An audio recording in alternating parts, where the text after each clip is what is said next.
Hello, and welcome to the Storzar channel. In this video, I'm going to go over exactly how I made this thumbnail from scratch, going over a lot of Photoshop's really important tools that you're going to be using all the time. So without further ado, let's begin. The first thing that we want to do is open Photoshop, click New File. Ignore all of these, look at those beautiful images anyway. And then we want to make a 1920 by 1080p resolution project. So to do that, you can either change it here, just copy these settings basically, or you go into, I think it's film and video, yeah, and then it's HDTV. So click that, and then you can name your file. Let's call it Minecraft Thumb. Did I spell that right? Yes, I did. That's a great start. As you can see, we have these bars all over the screen. That typically happens on most people's Photoshops. If you do have that and you don't want them showing, then press Control and H or Command and H, depending on what you're using. And that will get rid of those. And you can also toggle them back on and off. They're just guides. They're going to help with some things and be annoying for other things. So here I have this image of me doing the Minecrafty, doing the pose. I'm doing a pose for the video. Let's get started. Oh my God. So this is why you shoot everything in RAW, is because it looks so detailed. I'm literally, this is just on my iPhone. I use a 15 Pro Max. With the RAW setting on, it's captured all of the detail, like more than enough detail. Look how far away my face is. And then that's almost like an image in itself. What I usually do is a light grade on that. It already looks pretty fine. I just want it to look natural right now. So let's just focus on my face here, and I can adjust things, because really what we want is the face. We want the face to be the main, I don't want to say attraction. We want the face to be the focal point of the thumbnail. This is what people are going to look at first. Usually that's the psychology behind thumbnails, is that people look at the face, they look at the eyes first. I'm still going through a bit of a phase of making sure that I'm making eye contact with the camera when I take the pictures, because I think that does add a certain something to the thumbnails that makes it kind of catching. Just play around with the sliders. You can also see up here, this is what's, being changed around visually. Remember, only looking at the face. This right here is taking into account all of this. The green around here, the overexposed around there. Double click on any of these to reset them. So like double click, and then Control Z. I'm undoing all of those double clicks. The temperature as shot is this. I think that's pretty fine. I mean, yeah, I wouldn't really change that much. You just don't want to be too blue, and you don't want to be too yellow. That's kind of basically the long and short of it. Right. Things like vibrance, these are good. The secret sauce is coming for faces. I will show you. I'm just doing a basic grade right now, because that's all it needs. It's just a basic grade. I'm not going to touch texture. I'm not going to touch clarity. I'm not going to touch dehaze, vignette, grain, anything like that until later. Once again, only looking at my face. You need your face to be light. As you can see, I'm quite overexposed on this side, but this might be a good opportunity to create a light source within the thumbnail. So that always looks really good, is when you have a light source that makes sense on the face that you're doing the Photoshop on. Now let's just click OK. Let's just get that in. Press Enter. That's okay. So we're bringing in the next one as well. I'm just going to click OK because I don't want to use that one. Let's delete it. Doesn't matter. Expand. Hold down space and then click, and you can drag shit around like that. So I am just dragging it all out. All I really want right now is for my body, all the stuff that I want to cut out, I want to be on the frame right now. I'm not going to use anything below here, so I'm purposefully cutting that out. If you hit Control and J, it's going to create a copy. Make sure that that's selected, and then and then hit Control and J. And then I'm going to right click, and I'm going to rasterize this layer. Press W on my keyboard. I'm going to do the object selection tool, and I'm going to draw loosely around me. That will pick me out. Nice. So with W selected, you want to click on select and mask up here. That's going to show you the selection. Everything that's blue isn't selected. Everything that isn't blue is selected, and you can change that by clicking. Yeah, there we go. That's what I was looking for. Is basically I was looking for an invert button, but it's this. I always prefer it this way around, and you can change the color.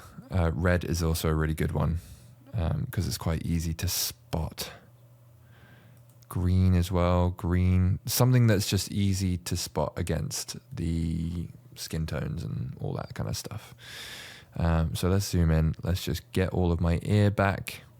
I need that for hearing. Thank you very much. Some of my jaw is gone. Not ideal, obviously. Oh, and this can happen sometimes, and that's fine. Press Alt and then click.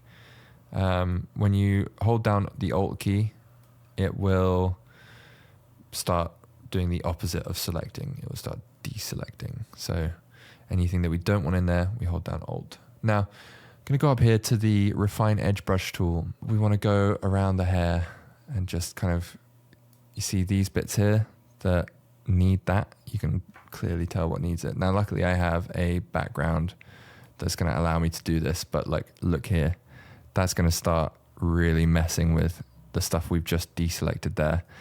Not really ideal. I know it's not going to work on all of it. Photoshop seems to like getting rid of highlights. So as you can see, I've selected this part of my hair. It's actually is my hair. It's just the light on this side. It thinks that the lighter parts are not my hair. So we can just bring those back like that. I'm going to just increase the smoothness to about 5. It's just a subtle smoothness to contrast as well to about 10. That's kind of it. Select OK. Now, if you've missed anything, like I have missed my earring here, you can always just select mask again and then select it. That doesn't look amazing, but there we go. We've got my earring back. It's such a small thing. I'm poring over details here, but press V on the keyboard and then click Control copy, Control paste, and there we have our cutout. Now we can clean this up quite easily. Look, this is the painting, which I was a little bit worried about from before. I'm just going to really do a rudimental save here. And when I say that, I mean I'm literally just selecting the eraser, which is E on the keyboard, getting rid of all that crap that I didn't want. Now, with a background, this is going to look a bit better. All of this wispy stuff around here won't be so wispy because we're going to have a background to kind of contrast it. You obviously don't need to copy this exactly. I'm just showing you how I do my thumbnails. So here we have me. There we go, with like a pretty basic grade. And now I can resize myself up to look all right. Let's find a Minecraft background. Really, we want the light source to match this. So ideally, I want the light source to be here somewhere. The sun would be really cool if it was, you know, around there. And we want the lighting to kind of make sense with that. Hey, why don't we do what we said we'd do in the video, in the main video, and create the assets ourselves. So I found a background. I'm going to go with this. I'm going to add, so that's literally just that. I'm going to add Minecraft sun.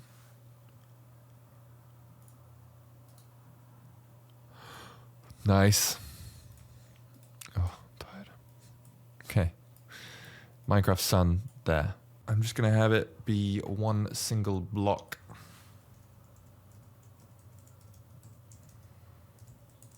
Block.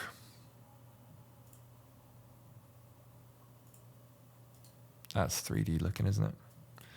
That looks even better. I wonder if I can incorporate that somehow. Whoa.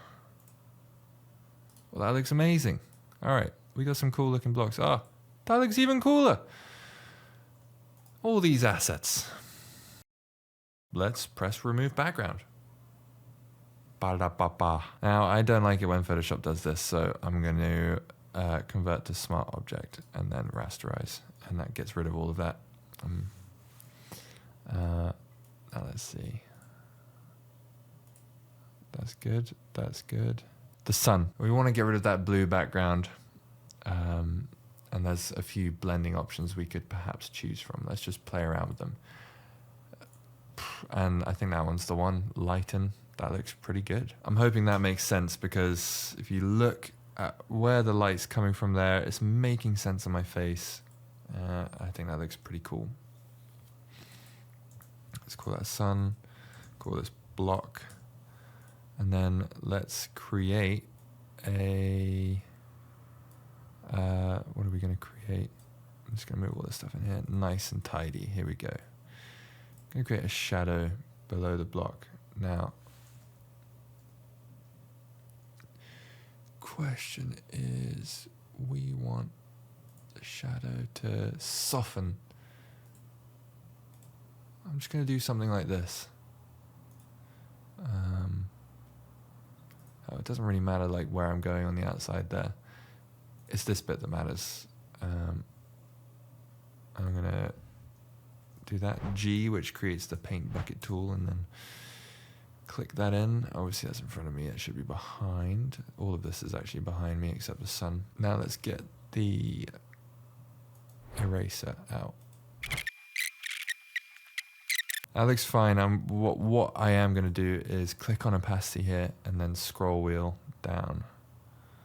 That's going to kind of bring the opacity of the shadow down a lot and make it not crazy. I'm going to bring it to 69 because that's what looks best. Now I'm doing one shadow. I'm going to actually do it above both the shadow layers. And this is the contact shadow,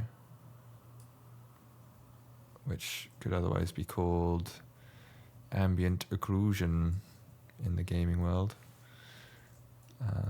And it makes sense to have it here. Just doing a little, just move this down because I don't want to click anything back. So just doing the same kind of thing, just kind of chipping away some bits. Now look at that, that looks fairly realistic. I think I want to make one of these faces a little bit darker. So I'm going to use the polyagonal lasso tool and create a darker side to this block. Same technique as before. Hell, just the opacity looks good. As you can see, it doesn't quite meet all the way down. I'm going to control and drag that. There we go. Hey, that looks pretty good. This is something that I quite like to play around with sometimes, is the golden rule that I've spoken about in the video. I want us to fit our image, so I'm just going to slide it out a little bit like this. Yeah, like that kind of works within the thumbnail. It's all leading into this point here. We can select all of those. Let's press Control G and make it a group, and then Control T to control the group there. And that's all leading into that block. This sun could move here, so it's on that line. That's going to look good as well. I can't be over here really, but I think I fill this square enough and I'm on that line that it is going to drag me in. So that is apparently what looks good to the human eye. I think that looks pretty good as like a kind of just as a simple thumbnail. Looks pretty good. I am going to go over my face now. And this is where the secret sauce comes in. This is what you're all here for, or most of you will be interested in, is this. So I'm going to just create a copy of me. I'm going to disable it. I'm going to put that into old assets just as a backup. Then I'm going to right click me. I'm going to convert to smart object. Filter, camera raw. I don't think this needs grading. Like, that's just going to look worse because we've already graded it. What I want to do now is smoothen out my skin, make my eyes brighter, all of that good stuff. Texture and clarity has darkened me a bit, and that's fine. because the secret sauce is down here, which is in the sharpening, which I'll turn up to probably 20. And it's the noise reduction. Look, you see that? That's the most extreme Mr. Beast face you've ever seen. But I want to keep the detail in there. Pump up the detail. The color noise reduction now, this is an interesting one. I don't use it too much because if you look at my eyes, on, off, on, off. It just removes any kind of soul. Just turns me into kind of one color mush. I can turn up the sharpening. This is going to really help maintain a lot of the detail. So it's just a kind of play between these two. You don't want it to look too fake, but also you kind of want that gleam that these modern thumbnails have, you know? Remember, double click will bring it back to its original setting. So don't fear, just go crazy, have fun with it. Let's click OK. Because we turned it into a smart object before, it has now got a camera raw filter smart layer on it, which means that we can toggle it on and off and have a look at the difference we've made. As you can see, we've got a very light looking face, and we can add more things to that, more easy effects like adjustments and contrast. And as you see, we can just pump up the contrast a bit. And that looks pretty YouTube-y to me. I've got a lot of different colors going on my face here. Look at that, like my bone there and all that. We can fix that with this tool here, the spot healing brush. Ta-da. Let's just say that I'm happy with that, how that looks. That's good. I'm gonna rasterize the layer. Then with the spot healing brush, I'm gonna just go over stuff and click it like that. Look at that freckle that I've always got. Gone. No freckle. Nose bones. Gone. Yellow eye stuff. Gone. Light spots around my head. Gone. And now I look really beautiful. And hopefully that means that you can look really, really beautiful too. How I can get rid of moles, hairs, everything. Look at me. I'm a perfect. This is what humanity makes. Sorry, I gotta not be silly. This is the Stores Our channel. You can also do what we've done on this block here, where we've, as you can see, we've changed the darkness on the face here. You can do that on your own face. If you control and click on the layer, the one that's called Fin, you'll see that it now has made a selection around that. It's just very useful photoshopping generally, but let's bring up the brush. Let's make it black, and let's just try. We're just trying here. We don't need to go with any of it or stick with it. Obviously, we're just going for that kind of dramatic effect. Let's just have a look through all of these and see what looks good. Now, usually what looks good with the shadows is if you just drop the opacity. You don't need to make it anything else. So luminosity, let's see, did luminosity look better? Or did it look the same? I think it looked the same. Oh, just drop the opacity a bit. That's it. And we could also do what we did with the contact shadows. Once again, select my face and just do a really... Basically, what I'm doing here is just... Much like on this side that's got the white outline, I'm just creating a dark kind of, you know, outline on me, because that's just realistic, and realistic is the aim of the game here. We're just going for realism that looks cool. This has worked on a lot of my thumbnails before, the kind of realistic approach. I really like it when we decide to do a realistic approach on a thumbnail. Like I did in my how I'd edit a viral gaming video. So as you can see, none of that is actually there. And I'm not saying it looks perfect, because it doesn't. Let's just drop down the opacity a bit. It's just really subtle. And it just kind of sets me into the scene a bit, rather than me just being like a giant... I mean, that still looks good. It really comes down to your own personal preference. Again, maybe one looks better than the other. Maybe just the contact shadow. Does it look better with it? Yes, it does. I think it does. So I might just keep it as the contact shadow and not bother with that greater shadow, because maybe it just takes away too much. You know, at the end of it, we could add a vignette to the whole thing. Just a really big, something like that on that side, just to make it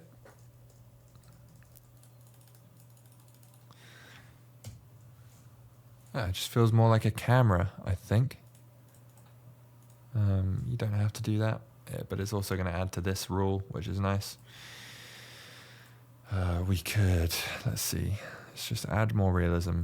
This is what we're doing now. The sun, brush tool, get the white out and click. Click. That's a haze, maybe an overlay. Looks fine. Just looks a bit more realistic. Again, just more realism. That's what we're going for. Let's have a look at some text.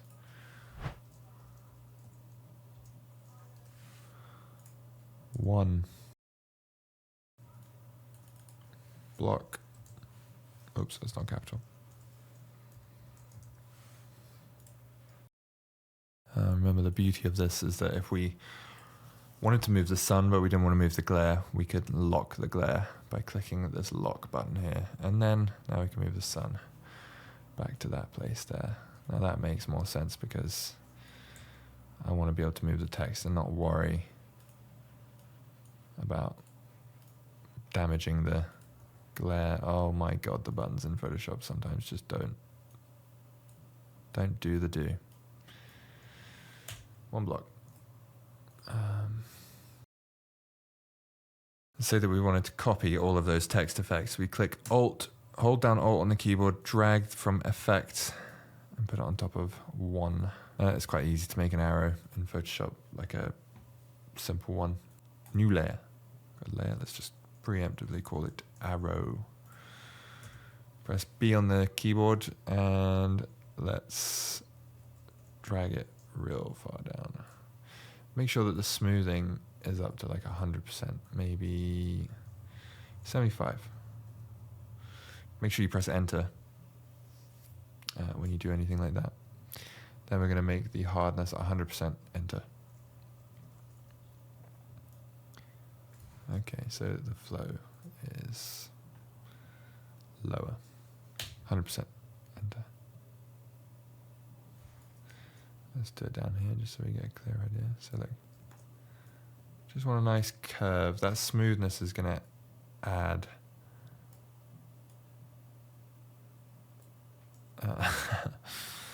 so we pretty much just made that asset, really. I mean, not as perfect, but it's gonna be fine. Drag those effects onto this arrow. Now, we can change the color of the arrow if we wanted to. Double click on that layer there and do color overlay. Now we want to make sure this is on normal, and then we can change that to red, green, yellow. Yellow is quite a common one that you'll see. So let's do that. So when you're changing where you want things to be, as you can see, it's going all over the place when I do that. It's like it's locking onto things. If I press Control H, it's doing all of this stuff, right? So it's just like, oh, you want to be in the center in line with the block and next to the arrow, and blah, blah, blah, blah. Press Control H. If you don't want that to happen, you just want it to be placed where you want it to be placed, you press Control on the keyboard, and look at that. It's beautiful. Smooth, no interruptions. Photoshop cannot get in the way. Now, here's a really cool little thing that I do is Control Alt Shift and E. That's a lot of keys, but trust me. Control Alt Shift and E. This is going to compile all of the layers together into one image. This is like grouping something and putting it all together at the same time. It basically just takes a snapshot of what's on screen. Right click, convert to smart object, filter, camera raw. Let's just see what auto wants to do. And I don't like that. So sorry, auto feature. I'm going to zoom it out. This is kind of the size of like a phone thumbnail. Really? I just bring my phone up to the screen. Yes, that is basically what people are going to see. I don't really think this one needs to be like mega contrasty or super dramatic. I think simple is going to work well here. Now, grain always looks nice. That's something I like to do. Let's zoom in for that just so you can see what I'm talking about. Size, I like to put around 75. Grain, 30. Let's see, roughness. Because it's quite simple and there's a lot of one color stuff going on here, it does need to be less grain and maybe less roughness on the grain. But the size is important, in my opinion. And there we go, 25, 75, maybe 20. Yeah, that's it. Sharpen. Let's just bring the sharpening up a little bit to 20. This is going to do the whole thing. See if there's any noise reduction to be had. That's it. That looks pretty good. And it's finished, guys. I'm joking. Okay. So let's see what that looks like before, after, before, after. Not much difference. But it's subtle, and I don't know, I think that looks pretty good. It's got that kind of new YouTube look, and we can always add more to it. So let's add one more thing, and I'll use AI for this bit because everyone wants to see that. I'm gonna create a box here. Where do I want that to be? Let's do it above the whole layer. I'm gonna do hand pointing backwards. Now hopefully this is going to create this effect of me going like that. You know, it's hard to do it with thumbnails, with AI. It's always better to create the asset yourself, and that's not pointing backwards. Pointing behind. Let's try that. But AI is going to create an asset that matches all the lighting, or that I think it thinks it's going to match all the lighting with, which does look really good, and typically it can look really nice. I use a lot of AI generated stuff in my thumbnails. That's more like it, but yeah, you can keep going on this and keep letting it try. Eventually it will poop something out that will look fairly good. Even just the finger pointing forwards looks fine. But the thing is, it is taking away all our hard work with the shadows and stuff that we've done here. Let's just roll with this one. I think it looks fine. Let's rasterize layer. Convert smart object. Rasterize layer again. I think I could have just done the convert smart object, but anyway. W, I'm going to object select my finger, the newly created finger. Click, control, paste. And there we have it. That's before, that's after, that's before, that's after. So I've removed a lot of the AI artifacting that's going on there. You could keep going with this. And if we want to go the last step before I stop recording because my camera's about to run out, is you can rasterize the layer again, and you can sharpen the eyes, you can sharpen the teeth. Let's lighten them as well, because that always looks good. Sponge tool, that's going to saturate. Let's make my eyes even bluer, and then desaturate. The whites around my eyes being desaturated will look better. It will be more piercing in that sense. It gets rid of the kind of red blood vessels, also my teeth. Now, export this thing. File, export as. You want to make sure this is on JPEG, and then you can see how big the file size is. YouTube does not accept files over 2 megabytes, so you can pump that up to 1.6. That's great.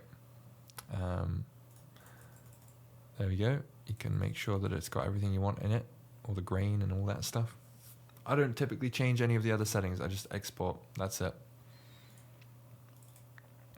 Let's see. Let's just call this Minecraft, because we named it before, Minecraft test. Bam. And that's ready to go onto a video. You could call this video something like surviving in Minecraft on 1 block, or 24-hour survival with only 1 block. There's a lot of ideas here that we could go with, but this is just giving you an overview of things like AI, color, matching, putting like a YouTubey kind of slap onto faces. I find that really useful. But yeah, this is kind of how I make my own thumbnails. Make sure that you go and check out www.storesart.com, sign up to our mailing list, and stay up to date with our most recent presets and courses. And also subscribe, and make sure to check out our other tutorials on our other presets. All right, see you later.